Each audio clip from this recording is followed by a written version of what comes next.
What's up, guys? Mike Lewis here, and welcome to the Mike Lewis podcast.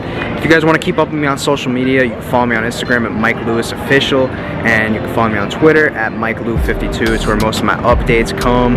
If you're enjoying my content, give me a like and a subscribe. And without further ado, let's just dive right into this episode.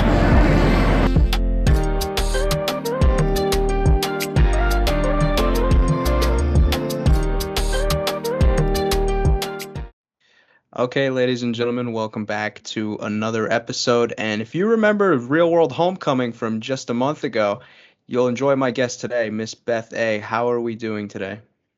Excellent. Thank you. Glad to be here.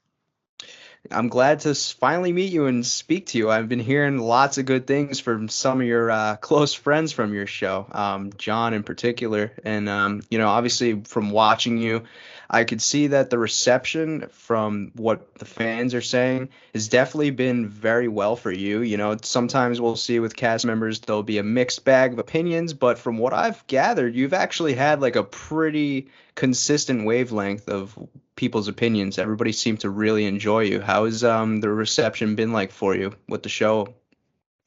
Well, I would have to agree with you, and I've shared a little about this already with you, but it's super fun for me to receive the personal messages and the stories from people about how the work that I've done, the advocacy work, has impacted their lives specifically. And coming full circle now and having my child coming out as trans on the show and being vulnerable and raw and really sharing our process has also allowed for a lot of parents to come forward and share their personal stories, either if they're kind of brand new to this or if they have more experience than me. So a lot of people felt compelled to reach out and give me words of encouragement and support and resources. So I feel very blessed that not just for that, but it affirms for me that I'm seen, that I'm actually truly seen for who I am and heard and valued. And that's a beautiful thing that I think is rare in reality TV. No, definitely. And I always talk about this with guests that come from older generations of when their show was first premiering, when they didn't have social media as a present thing. I always ask them kind of how it's like for them now with reboot shows like Homecoming and then All Stars, how it is to kind of have that there as a navigation system to maybe connect with fans and, promotion and stuff like that. What was your thought process at heading into the show as far as social media went? Were you excited for that aspect, or was it something that seemed daunting for you? I think it was more daunting, one, because I don't have a lot of time, and two, because it's a new platform. Like I've mastered Facebook, but my Facebook page is private. It's really designed for me to stay in connection with family and close friends throughout time and stuff like that. So having to get on the different platforms and navigate it while supposedly looking like I had it together. And also, so before they gave us the news that we were a go, it was, well, what's your social media platform look like? How active are you on social media? We'll try building overnight following on Instagram. Right? Because we needed to look like we were already savvy because they want us to promote the show as well. So for me, it was like, oh my gosh, I need a millennial. So I called up my sister-in-law, who is a millennial and who's great at social media and stuff. And she kind of helped me get started. I still haven't learned any of the editing things that you can do so that you look masterful and like, the Martha Stewart of social media. But I try to be on there regularly. I try to have integrity. I try to think clearly about what content I put up, how it will impact others. Will it make people laugh? Is it positive? Is it life affirming? And then I go from there. And again, I do try to answer everyone that reaches out to me, even if they're frustrated with the show or disagree. Or I appreciate being heard, and I want to make sure that our viewers are heard as well. Did you feel like once the show stopped premiering that's what it felt like for you, kind of like a victory tour? Because, now you ended up in the Celebrity Big Brother Instagram trailer, if I'm correct, right? And, obviously people are perceiving it very well. How does it feel? Like, do you feel like that show that you guys just put out was a strong, lasting impact for a lot of people? Well, it's interesting because the feedback that I get, and I don't know if it's because my viewers are more heart centered, but the feedback that I get is we want more, and more importantly, we would like to have the backstories. We would like to know more about what you've been up to. A lot of my viewers were kind of sick of the argument between Tammy and David, and they were over it. And I'm sure Tammy and David were over it too, right? I mean, because they have more substance than that one argument that they continue to carry in their back pocket. And that was the big push, is everyone is going, we're not done yet. We want more. We want more of these people. We want to know what they've been up to. And it was interesting because they came and filmed in Hawaii with my family for 3 days and another day in California. And they have that. And we did a house blessing of our house build in the Hawaiian language and in Hawaiian tradition, a lot of content that would have been meaningful. And I wish the networks could put more meaningful things into it, give it a little bit more humanity. Yeah.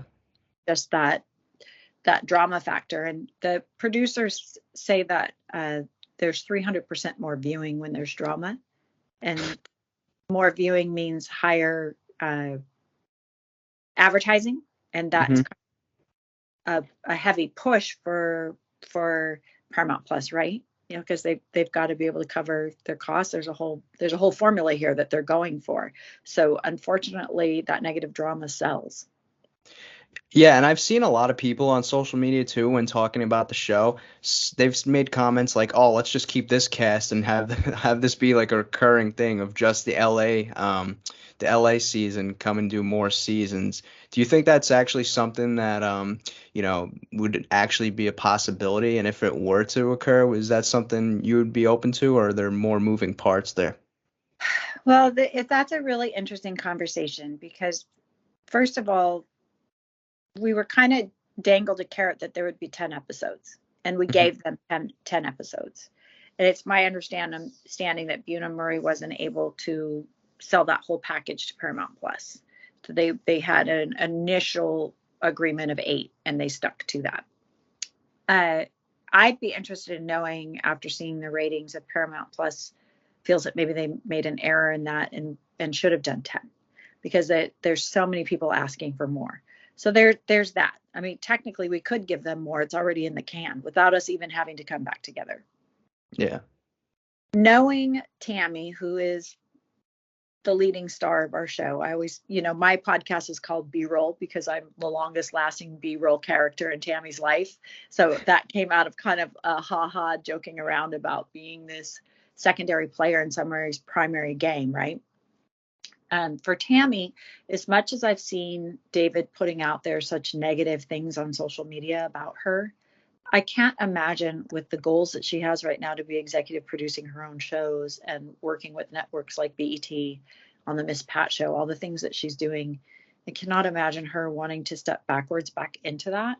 I think what people forget is that these are our real lives. And I saw her vulnerability, and she walked in there with real trauma from the past. And David did as well, all of us, right?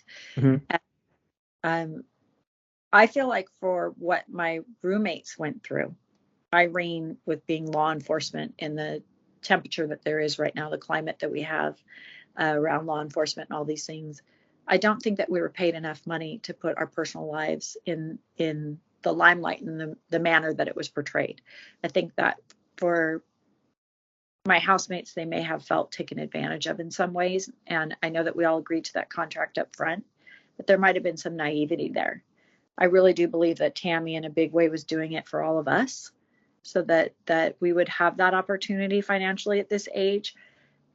They would have to pay a heck of a lot more. And we know it's available. We know how much teen moms are getting an episode, and Jersey Shores or Sure. whatever, like what, $500,000 an episode.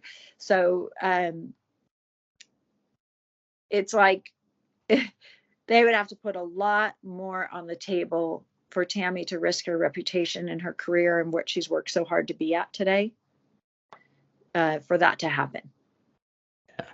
Were there any things that like glaringly stood out to you in terms of what was left off the cutting floor, in terms of not making it onto air? Were there some things that stick out for you there? On this time around, Yeah, where for the homecoming.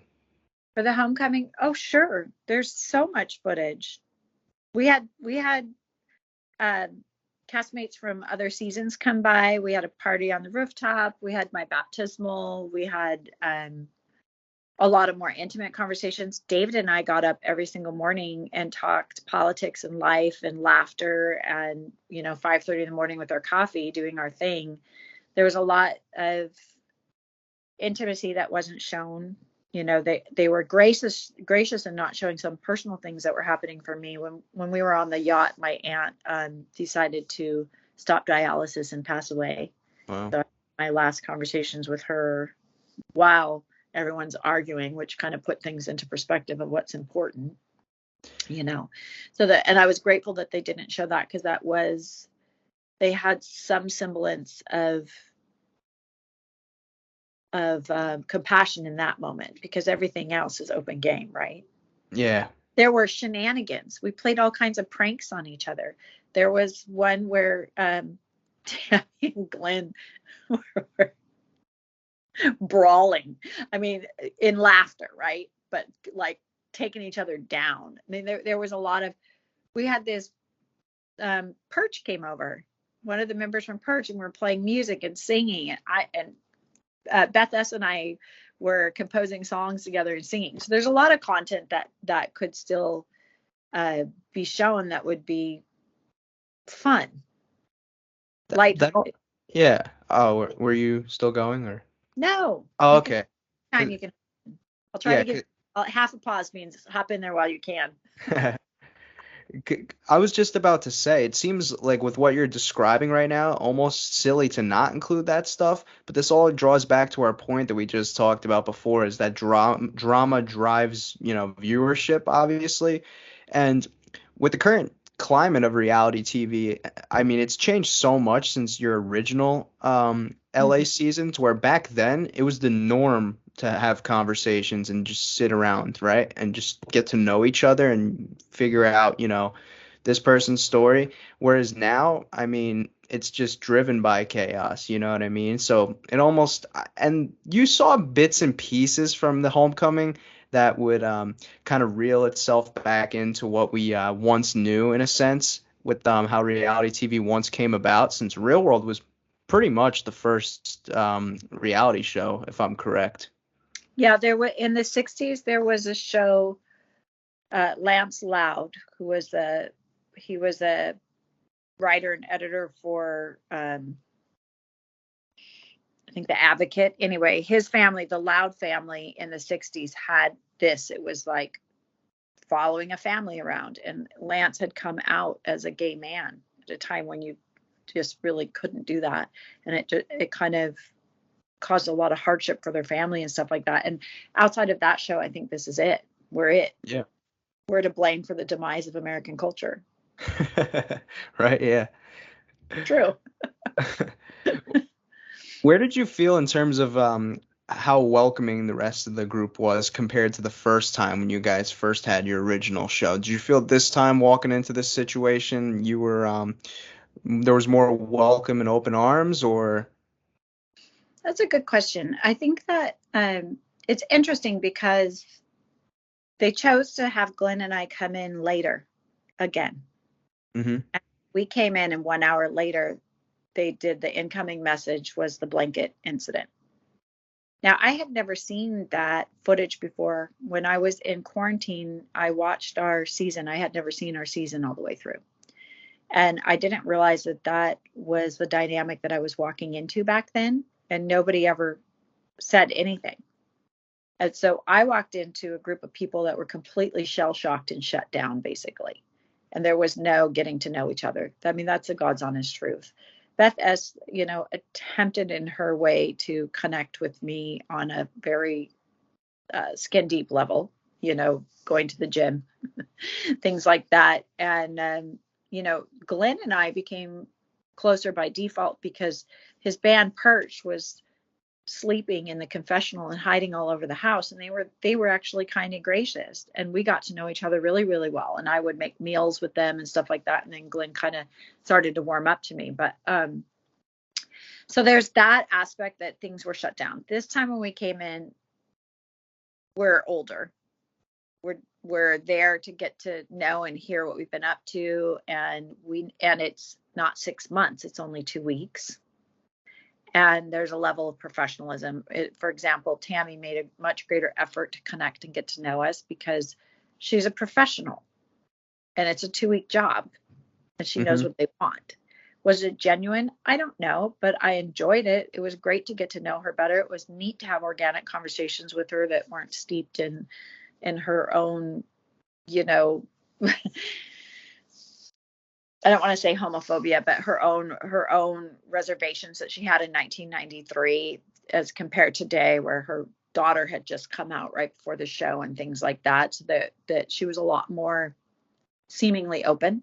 That was fun. That was a neat. I went into it wanting to get to know people better, and I feel like I got that. I feel like everyone showed up being more authentically themselves. Tammy's super good at being direct and absolutely honest, but this time she was a little more open, if that makes sense. And I appreciate that. It was fun. Why do you think that was? You think it just with age, people just become like more mature, or? I honestly believe that she had, I can't think for her, but that she had the intention of coming into it wholeheartedly. I do really believe that her main motivation in doing this was knowing that if she didn't, it wouldn't happen. I think she showed her heart, that she actually cared enough about us to show up and do this so that we could all benefit from it financially during COVID and have that opportunity. God's honest truth, I really believe that she didn't exactly want to do it, and that she did it for the group. And that shows her compassion and a side of herself that she doesn't show often. And she'd probably be like, don't say that, Beth. Don't make me look like I have a weak link. But I do really think that she came into it from the perspective of being a team player and seeing all of us benefit from that, and that it was from a kind space. And then to so short in the process to jump straight into such uncomfortable topics, she kind of pulled that back in real quick, right? It's like, oh, okay, yeah, this is still not safe. Never mind. Yeah. I've got 10 days. I've signed a contract. I'm a professional. I will show up and do it, be it, and then I'm out. So you would say, was it a straightforward process for you in terms of, once you get the call and you're, pitch this idea that you were going, or was there any hesitation on your part? Well, it was interesting. I was driving down the freeway when I got the call, and that's such a great question because I haven't been asked this question. I was driving on the freeway and I was thinking about COVID, and, my stores employ women with a fair cost of living wage. And so often, and it's a nonprofit, so often my own resources will go into continuing those programs.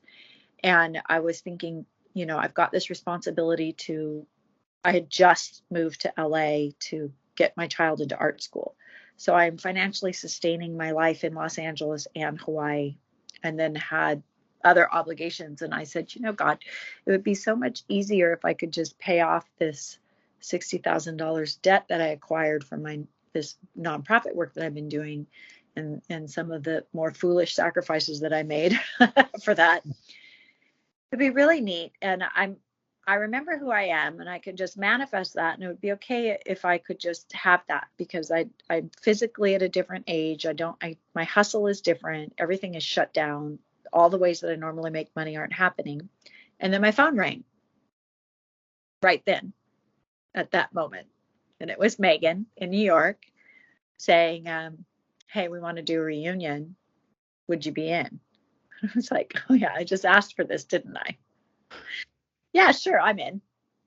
So it was like, for me, it was just like, absolutely. And, I'm walking into it with no baggage from the show. It was only positive for me. Right. On the actual filming, was a little exhausting and draining because it was so tumultuous. But that for me, the aftermath was incredible and brilliant. I mean, it was such a fun and wild ride. So I had no reservation about going into it. I would have no reservation about going into it again a third time if I knew that it would be safe and mentally healthy for my castmates. Right. I think what you were able to do on this show was pretty impressive when you take into account some of the factors, working against you in terms of, oftentimes we see with replacements, typically they come in late towards the end of the season and then they have a harder time than the originals with getting acclimated to the process and then obviously fitting in with the rest of the group. Not only that, but you share the name with someone who's pretty much synonymous with the word real world, So then you have those things working against you, but then from obvious reception of the fans and what I've been seeing, I've seen some people call you the MVP of the show. Oh, that's so sweet. So You must be on Twitter. I'm not on Twitter. Everyone told me don't do it because I'm too heart centered, to see people say mean things about other people. But I've had a few people tell me that people have been kind to me on Twitter. So I'm thankful for that. Yeah. Well, I'll tell you what I did differently. In 1993,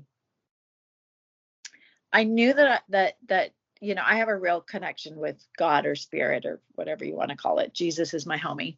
And in 1993, I knew I was being given an opportunity to show representation and visibility for the LGBTQ plus community. And that whether I wanted to or not, that it was my moral obligation to take that responsibility seriously and show up and do it. Right. And I there was a part of me that was terrified. I wasn't out necessarily with my family, and I was the first lesbian to come out. While we were filming, Melissa Etheridge was kind enough to come out, but that was like during filming, right?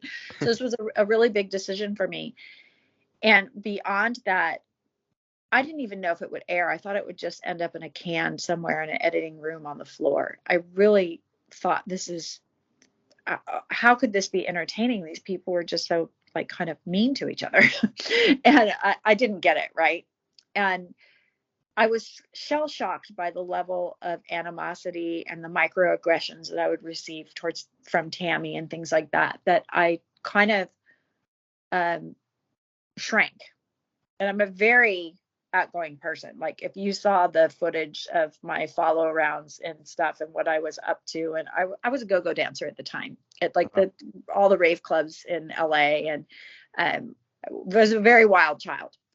And then what they got of me on the show was very muted because I wanted to make sure I represented the community properly. And I didn't want to argue, and I certainly didn't want to argue with the African American woman on the show. I mean, I didn't see that as being productive in any way in 1993 when we already had so much duress with the blood crip wars and all these other things. Like I was conscious. So the point is I never did a confessional, and they would try to get me to say negative things in my interviews, and I could see it, and I just refused.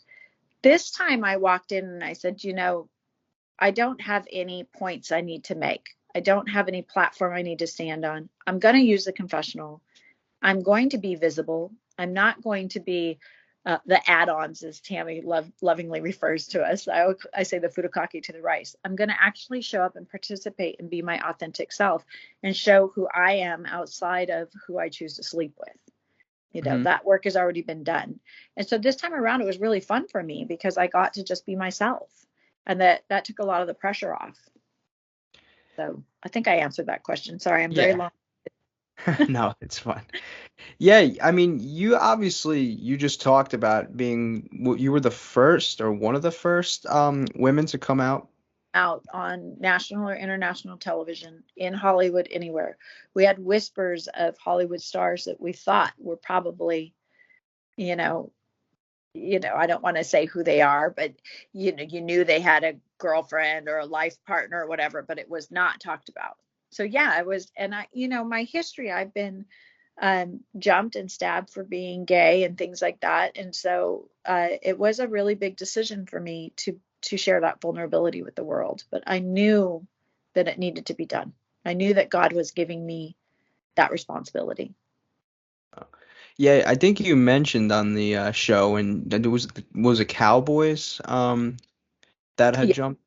Wow. So thought did I they? was a gay man because I had short hair. Wow. And after they had stabbed me a couple of times, I lifted my shirt and showed them my chest. And they had enough wits about them to realize that they were stabbing a woman, and they got up and ran. That's just crazy to think, like, in terms of like time frames, I mean, back in, what is it, 1993, that's, how you would Well, that was communicate with people. 87. Oh, so this was that before or after you got off the show? It was before the show. So it's like I had had enough experiences up to the show to understand what happens to queer people in the United States. Mm. You So know, did your coming out on the original show, did it go ideally to had what you had in mind, or was it just an oh yeah, organic thing? oh no, I mean, it wasn't organic at all. I was in there for like a week because I wanted my roommates to get to know me for who I am, not for, you know, their own own internalized biases of who I was. And that was important to me. Of course, they didn't show that week. First Mm, episode, they put it editing. And they basically, because at that time they didn't have cameras 24 hours a day. That we had lights out time, bedtime, which then I would, lay in bed, pretend I was asleep and go out and work at the clubs and things like that without the cameras. But they were really adamant that they'd be there when I let my roommates know. And they finally went, okay, well, now's the time. The cameras are here and we have a house meeting. You need to do it now. And I'd gone to the queer rodeo and had picked up that shirt. I think it said, I'm not gay, but my girlfriend is. And so I put it on and I went down there and I was just, I mean, you can see it. If you see the episode and you're talking to me now, I was like my voice, like, oh, this is so embarrassing. This is not how I would do this. It was very forced, and I just needed to get over it. It's a lot easier to come out now, and yet it's not. If you talk to somebody who has to come out, it's still extremely difficult. So imagine back then when there were zero representation. I mean, we knew Liberace was probably gay. yeah. That was our example. Okay. So yeah, Put it in clarity. so was that incorporated into your, auditioning process? Like, you let the producers know beforehand that you identified that way? Well, that's a whole nother thing. I did a podcast around that on our B-roll podcast, but um, I I didn't apply for the show. I was scouted, Oh, you so were. they were looking to fill that specific role. Now, how was that, how were you scouted out? Like, where did they I find had you, or I was working on a set, and the producer's girlfriend's best friend was this casting director, and it was like I think it was Hellraiser with Clive Barker. It was a low budget, exhausting, very long days, 6 day Mhm. weeks. And they said, would you go down and do us this favor? Michael Caney said, could you please do this favor? My girlfriend's best friend is afraid she's going to get fired because she can't fill this role that they want, and they're looking for a lesbian. And you just fit the bill, and you're so beautiful, and you look good on screen, and you'll make it look like she's doing her job. And I'll give you the day off paid. And I hadn't had a day off in 6 months. It's just been Wow. going, going, going. And I was like, yeah, I'll go down. Now, mind you, I'm terrible at interviewing, or at least I was back then. Now I can interview for anything. I don't care. I've been a public speaker and all kinds of things. But back then, if you would have told me I was interviewing for some show on MTV, which I love, I'm an MTV generation, right? I would have just bombed so hard.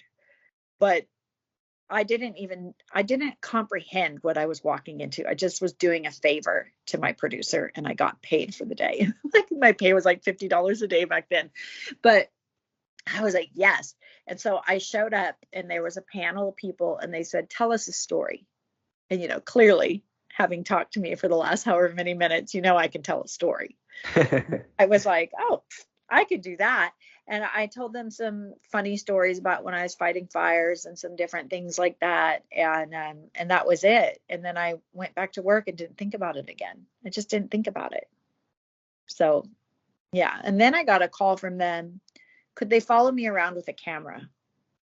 And I was like, oh my gosh. So I went back to Michael Caine and I was like, they want to follow me around with a camera. I'm going to need the day off, right? And he's like, well, you're making her look good. I'll pay you, just go do it. And it was like the record release party for the Geraldine Fibbers, which was one of the gals I was dating's roommates. I don't know. I took them to this wild, I came out of the place with a half naked dyke on my shoulders and they must have thought they were really going to get some great footage from me. I mean, it was crazy. The footage from that has got to be insane for my follow around. And then that was that. And I went back to work and I was like, okay, thank God I've got that over with. And then, yeah, so from there, this guy, Val, I remember his name because he scared the daylights out of me. He came at like 2:00 in the morning with my contract. And I was like sweeping this warehouse in downtown Los Angeles at 2 a.m. in the 90s. It was a really dangerous area to be in. And he was just leaning against a pole staring at me. And I turned around and saw him. He just scared the shit out of me. And I was like, what the fuck are you doing here? Like I've done everything you guys have asked. You need to leave me alone. Like, you can't just show up on my set like this. Like, creep. Like, what the hell? Like, I really was just very upset. Mm-hmm. And he was like, well, I have your contract. I was like, contract for what? Like, I was really clueless. And he said, well, I have your contract for the real world or whatever he said. I don't know. I can't remember. And I said, I don't even understand what that is. And he's like, oh, well, you get to live in a house in Venice Beach. I lived in Venice Beach in the 80s. And I knew the neighborhood he was talking about, and I was going to get to go live there for free. And at the time I was couch surfing, didn't have a place to live. Wow. So I went, wait, you guys are going to pay for me to live someplace in some hippie commune where we're going to paint murals and show how people from different backgrounds can live together, and we'll like eat dinner together and sing Kumbaya. And he's like, yeah, basically. I was like, okay, I'll take the contract. And that's how I ended the show. We didn't paint any murals or have any meals together. No Kumbaya? No Kumbaya. But my favorite thing about the reunion is we ate meals together every day. No matter what went on, we sat down at the end of the day and ate together. And it was wonderful. I'm surprised they didn't have like an organized, like, how like seasons or shows will have reunions, like reunions to the actual show. I was surprised that they didn't have a reunion to the reunion, if that makes sense. Yeah. Yes. Was there talks for that? Do you know? It's in our contract that they may call us to do a reunion. Oh, wow. I don't think that they put enough pennies in that contract to make that happen. I cannot imagine just watching some of Tammy's recaps and what she's going through and the feedback that she's getting for her part in things. I can't imagine her wanting to do that. Yeah, I mean, some people, like, if you're in Tammy's shoes, obviously, there's a lot of ripple effects that come with what you do. And, I can't really fault her if she weren't, wanting to go into that route. But, I mean, she's got obviously, a lot of good stuff on her plate right now. Yeah. So say at our last day, our media day, she told Entertainment Tonight, I would come back and do this again if there were certain people not here. That was before all of this, she gave me word to wise. She said, don't read the comments from people. Just keep moving forward in the direction that you're going. Don't pay attention to the naysayers, and so hopefully she's not reading all the comments and things like that. I've finally had to tell myself, you're not the defense. You don't need to school all of these people, because it was hard for me to see some of the comments. It's like, that's the most interesting thing, is like, there's how many minutes in a day, and it's a 45-minute segment. and people really feel like they know us and that what they're seeing in editing is truth, is solid concrete truth. And and that for the most part we're just a bunch of assholes. And it's like, you can't formulate such, well, you can, but it's not wise to formulate such strong opinions about circumstances that you weren't really involved in and that you've only had a bird's eye view of, you know. And so that, I was doing a lot of defending David and Tammy and everyone really. And then I just kind of went, this isn't your responsibility. People are going to take what they take from it. And I've said this in previous episodes of mine. I just find that like just baffling how, people that are like obviously fans, because they're watching it, how they could formulate like such deep opinions to where like you could carry so much of that emotion in like your everyday life that you feel the need to get so worked up over. One, it's just, I mean, it's a TV show of, people you're in some cases probably never going to meet or just don't know in general. And it's an edited TV show at the end of the day. So I was never that guy, but I was also never one to understand why other people could just formulate that deep of an emotion over like a short show. Like I just never found that It's to interesting. be. Well, and I guess because they know what the formula is. Bunim Murray, Mary Ellis Bunim, she was a soap opera producer her whole career, so they understand the formula to hook people emotionally, and there's a lot there that people can relate to, and so they feel like maybe they know the whole picture, right? Mm-hmm. I mean, and it's an intentional formula. And again, I did for B-roll, we did some podcasts about that, and one of the things that I shared was, I understand why that happens, but when your own roommates believe it. I've gotten calls from my own roommates believing the edit. Wow. Like, well, what are you talking about? Did you see what I was wearing? That wasn't even about you. That was a totally different day. Like, it's interesting. So when your own roommates believe it,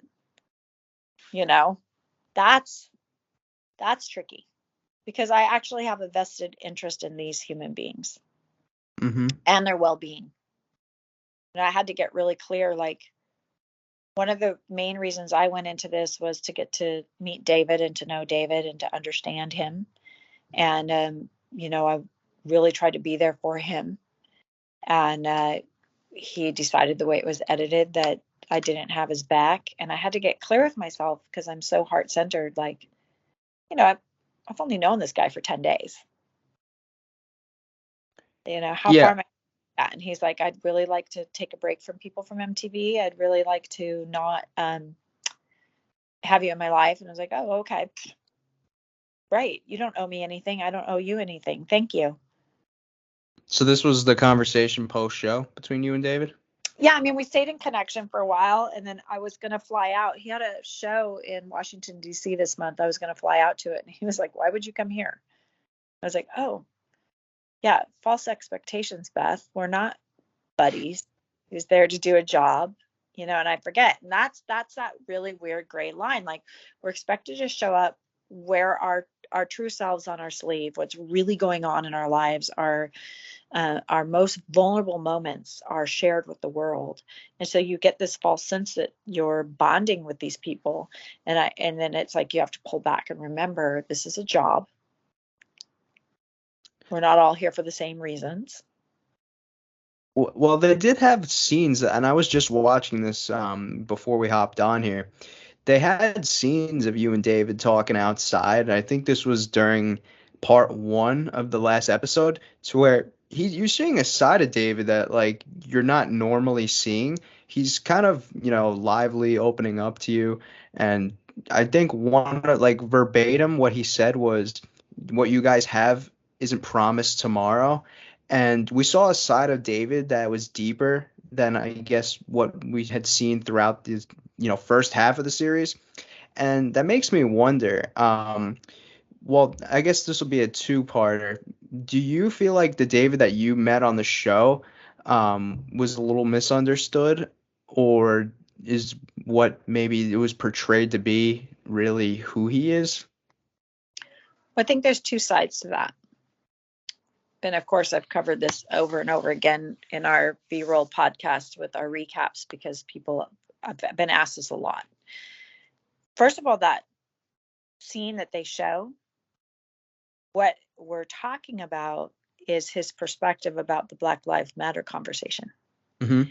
And we're talking in agreement about his viewpoint, which I think was a really relevant conversation that maybe was too expansive for people. People aren't ready for that conversation yet. It's one that more scholarly people talk about corporate greed and how it's creating a divide and that lack consciousness so that you buy and want more and all that kind of stuff. And so he was talking about it on a much more systemic level, like how do we change this on a systemic level? And so we were having that dialogue in the morning after that heated night, and we were laughing, and it's me going, truth, yeah, totally agree with you, got it, understand it, and both things have to happen simultaneously, right? We have to have a release as well. And so we were having like a really candid conversation about that. I'm laughing. When you see me cracking up laughing, I'm laughing because I'm like, well, yeah, duh, of course those things, systemic change has to be addressed, right? So we were having like a really intelligent, beautiful conversation. Second part of that is what he said to me in that particular morning conversation about, I felt more seen and understood and heard than I had in years, probably in 2 decades. And he was giving me validation that it's okay at this age to put the baton down, to not to solve all of it myself, to stop sacrificing myself, and to just focus on living my authenticity and my best life. And it was like a real Yoda moment. Like David has all these super Yoda moments where he sees other people and their vulnerability, and he has a way of gently giving them permission or validation or consent to just step it gently into their greater self. And that is the truth of his heart. He's very loyal. He's incredibly intelligent. And I think that what they showed of him, he gave them. So there's two sides to him. And sometimes when people have experienced severe trauma and there hasn't been a true healing from it, when we are triggered, we revert to our tools. And his tools, are very familiar to me because I grew up on the streets and in kind of the same neighborhoods as him. His tools pop up hard. His tools are so defensive, and he just goes into flight or fight mode. Mm-hmm. And so you're seeing his vulnerability. So I think the greater question is, and mind you, he's just gotten out of ICU from a coma from being hit by a truck right before this. He's coming off of major medication, right? So it's like there's so many dynamics going on there. And I think the bigger question is, was this too soon for him? Because he had so much else going on that he couldn't buffer his vulnerability. I'm sure he would have liked to have been more graceful. Where is the responsibility of the networks in that as well? I mean, they had to really walk carefully through this as well for his safety, and then when you see how he's posting now and stuff, and the level of anger and hurt that he has, because that kind of humor comes out of anger and hurt. Is he showing his true colors now? No, he's still just an absolute reactionary defense mode. That's not who he is. It sent him over the edge. And I've always said that I feel like there should be more programs in place post show for reality TV stars in terms of mental health. I always said that there should be this kind of stationary period, not before you return to normal life, but somewhere in the middle, to where once you get done filming, you're put into like some bubble to where you're not isolated, but you're in a very normal but minimized social setting to before you step back into your normal setting, to because that way I felt that you would be able to transition better into your normal life. Because I know that the trauma from talking to cast members obviously is very staggering in terms of being thrust back into having to deal with the trauma, watching yourself on TV after living it in real time and then watching it back. Yeah, for sure. Absolutely. I mean, we had to take a psych eval before this, which we didn't do the first time around because none of us knew what we were doing, right? And I did ask in that after we had that entertainment tonight day where Tammy's husband showed up again and David was just like, whoa, I'm out, I asked the producers, have you reached out to David with resources for mental health? There was supposed to be a psychologist available to us afterwards. I was like, how do we contact the psychologist? What's the phone number? Where is the text or email that you guys are supposed to send us now that says, we know that this can be really emotional. Here's the resources that we're providing. And they weren't real quick on that. They were already rushing and pushing to get to the next season, right? To start Yeah. filming the season. And so there definitely is like something that's different about reality television versus how I treated talent in production, as well as even in fashion, where talent isn't treated very well. There's some level of humanity involved in it, right? And this felt very inhumane on a lot of levels. Having a production background, I was astonished at the conditions and how we were being treated. And I don't say that in a way to disrespect production in any way, but there is a lot of room for improvement there. And everyone was in a big hurry to get this done. And there was a lot going on and a very, very heavy push. I mean, for example, in production, talent has an 8-hour turnaround. Mm-hmm. This is 24/7. And there's this whole psychology to it where they're breaking you down so that you say the darndest things. Yeah. So there's lights and there's all this electricity and technology around you, and then they never tell you what's going to come next.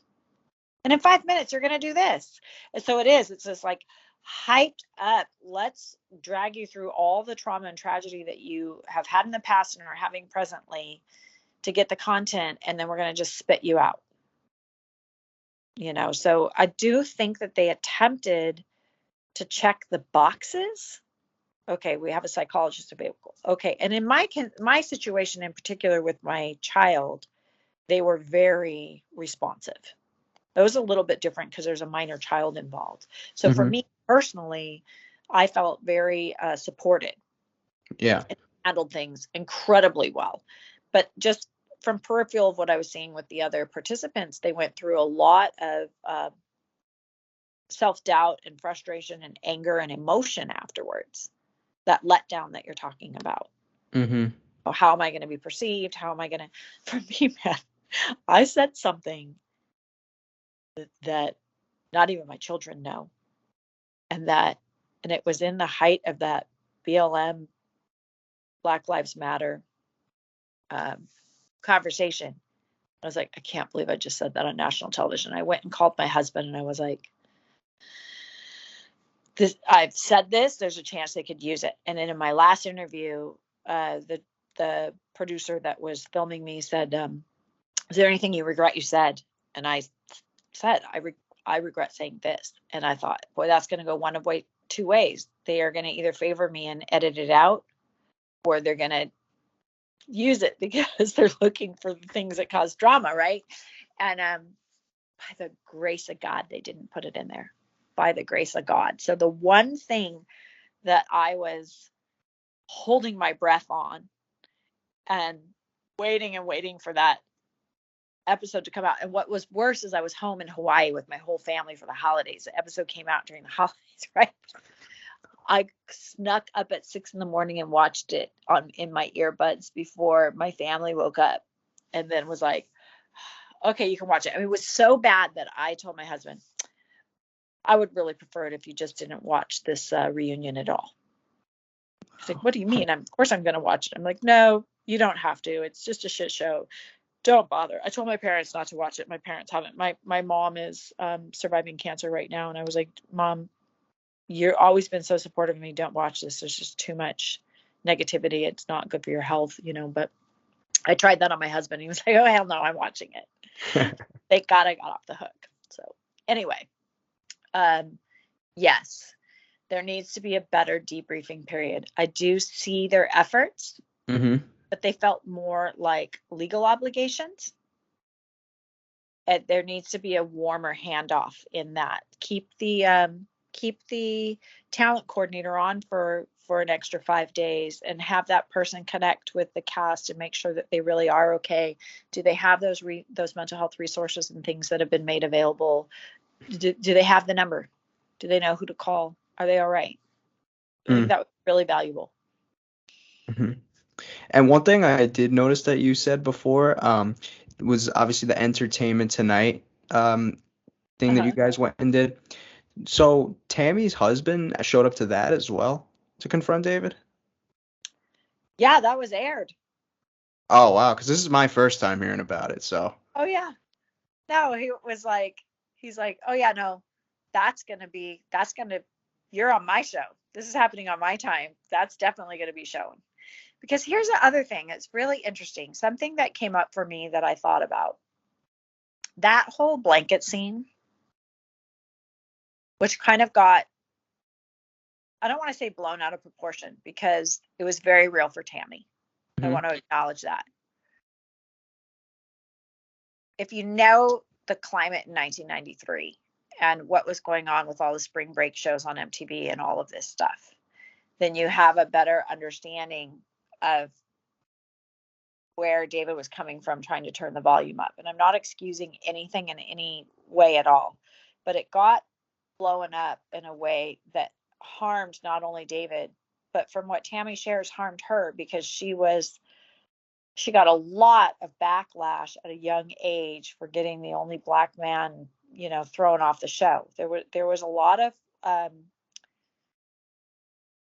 trauma for both of them around that. And it dawned on me that production had a choice in how they edited that and how they shared that with the world. And it all could have happened very, very differently for both of those people. That still could have been covered in a certain way, but it could have been very different.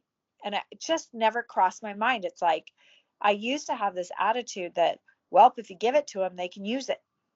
Yeah. Now, if you give it to them, they're at choice. And I know that because they chose to not show that most vulnerable thing that I did that I'm so grateful they didn't show, right? They could have chosen to not do that, even with Tammy's husband coming over. They could have chosen that. They could have protected him because he was a husband who was honestly responding out of concern for his wife. I mean, that could have played out really differently. But then it rolled over to Entertainment Tonight and became public domain. And you think at that point that they can edit it out? Probably not. I'm going to have to look this up once we're off this because this is, when you mention it, that's the first time that I've ever, heard of it. So. Yeah. Yeah. It was wild. So what exactly, if you could pinpoint, do you think, is maybe the reasoning for David saying that you didn't have his back post-show?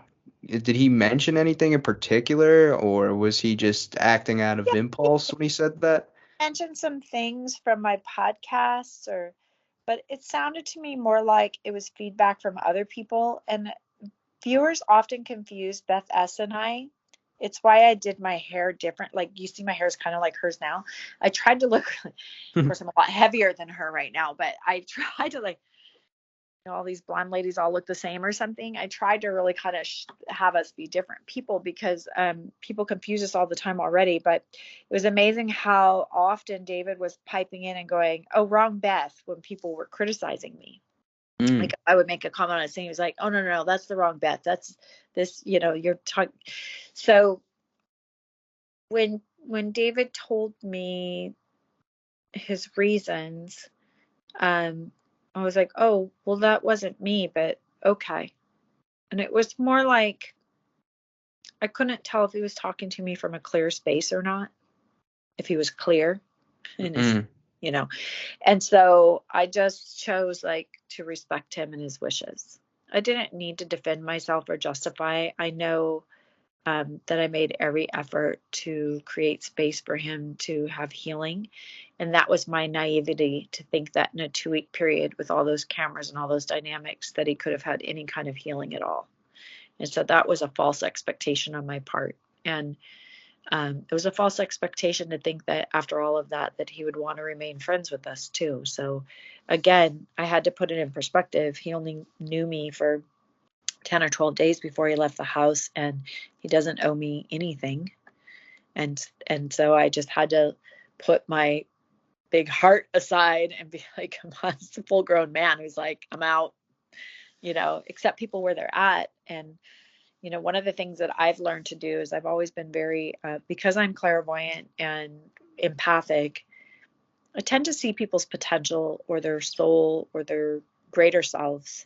And I'm learning now how to listen to where people are really at and how they're showing up rather than seeing their greater whole self. And so I was able to receive what David was saying that he needed to break and just give it to him. So that's like learning how to have appropriate boundaries and to honor other people's boundaries. Would you still be open to a friendship though if he pursued it with you? Yeah, he's in Beverly Hills right now. I would love to go to the Comedy Store with him. He's a blast. He's really fun. Yeah. Like, honestly, he's funny as shit and just stupid fun. Like the shenanigans, the merry pranksters. I have to do a podcast around that. I was really hoping he was going to be on it with me. And that was one of his closing things to me is like, I'm not going to be on your podcast either. And I was like, oh, that's too bad, because we did share a lot of fun things. And I think that we could have had a friendship for a lifetime where we have a lot of commonalities. And he's from Trinidad and he's never been to Trinidad. I was like, dude, we got money right now. I'll take you to Trinidad. Like, I love the Caribbean. I used to live in St. Vincent Grenadines. Like it's so beautiful there. Like, let's go, let's do it. And he just was like, didn't know what to do with me. He was just like, who the fuck are you? Like, he wasn't ready for that. I couldn't even get him a confessional with me. He's like, you're a married woman. I'm not going behind some closed door with you. Like, we had some funny ones. Yeah. Let's talk about your podcast now, though, since you've mentioned it and I've obviously seen. When did you launch this? What maybe inspired you to launch this? And what exactly do you deal with your podcast? Oh, okay. Well, that's a fun one to talk about. So I was joking about being this. No, I've had a really brilliant career. Let's just start there. Like, crazy, ridiculous, brilliant. Like, I've done everything I've ever wanted to do. I've had such a blessed and gifted life. And, this portrayal on reality TV is such a small landscape of who I am, truly. And so I was joking around with my family, I think around Thanksgiving or something like that. Sorry, I've got dogs going off in the background. Sorry. I was joking around with my family about how, like, I think I have the longest B-roll leading role. And it's not, and at 50, it's not just about being a B-roll player. Like, so the first running joke was like, I've got to go to the Miss Pat show because I have been Tammy's like B-roll character. Like, these A-list reality stars have to have a B-roll person to turn to and talk to, or else they have no platform, right? Like, there's got to be, like, they have to have some interaction. And so we were laughing about it, like, jokingly about how I'm like the highest paid B-roll actor, and just making light and fun, because they never know what to do with me. Like, when I showed up at the house, they didn't even have a picture of me on the wall. It was like, on Homecoming, they didn't? No, they didn't. Wow. And I was told it was because they just didn't know I was on the show.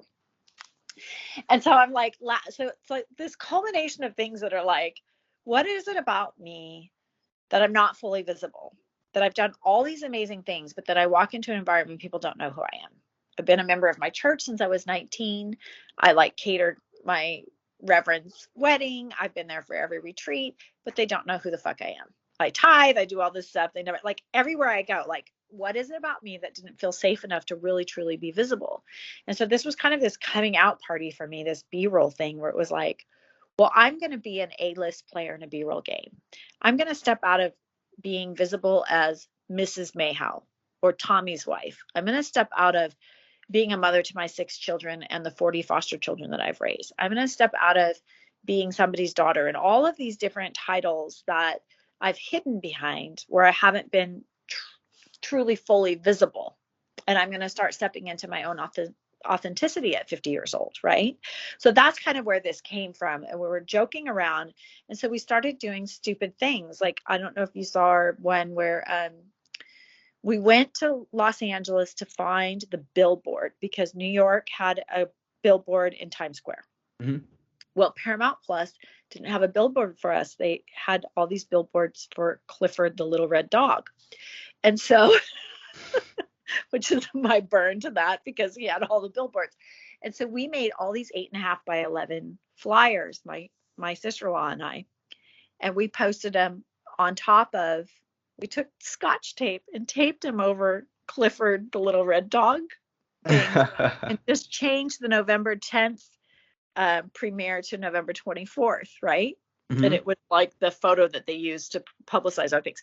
So we were doing silly things like that. And I called the producers first and was like, don't worry about it if you don't know where the billboard is. I've got you covered. We're going to go create our own billboards. And I really did call them and leave those messages. So I recorded this whole trip and we had so much fun doing it. We didn't care if anyone saw it. We were just like having so much fun. And then we got like my admin involved at the office, who's like a big Challenge All-Star fan. And we started having so much fun. We're like, let's go with this. And I'd always wanted to do a podcast, but you know me, I want it to be rich, intelligent conversation. Yeah.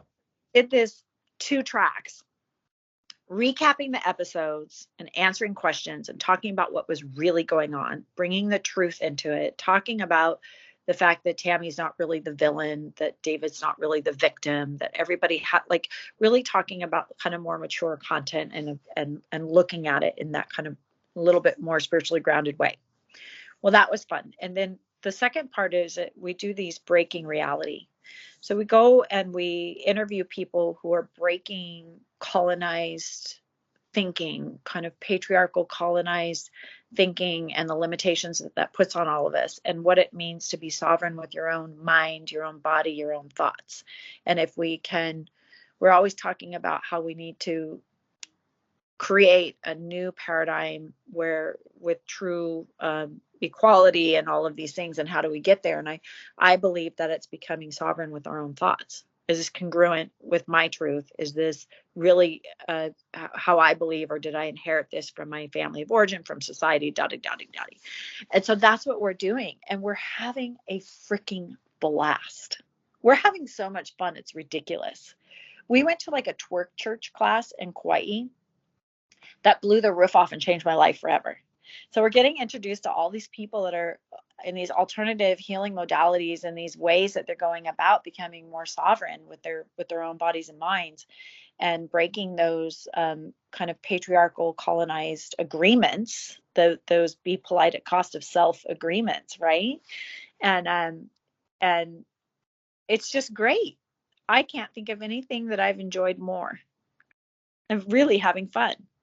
It's awesome when you find, I like to call it symbolism, when you find, a unique way of, mixing a real life thought or occurrence with the name of something that you find a passion in and just, riding with it. So it's really cool, in my opinion, that you managed to mix, the B-roll aspect into something you're passionate about.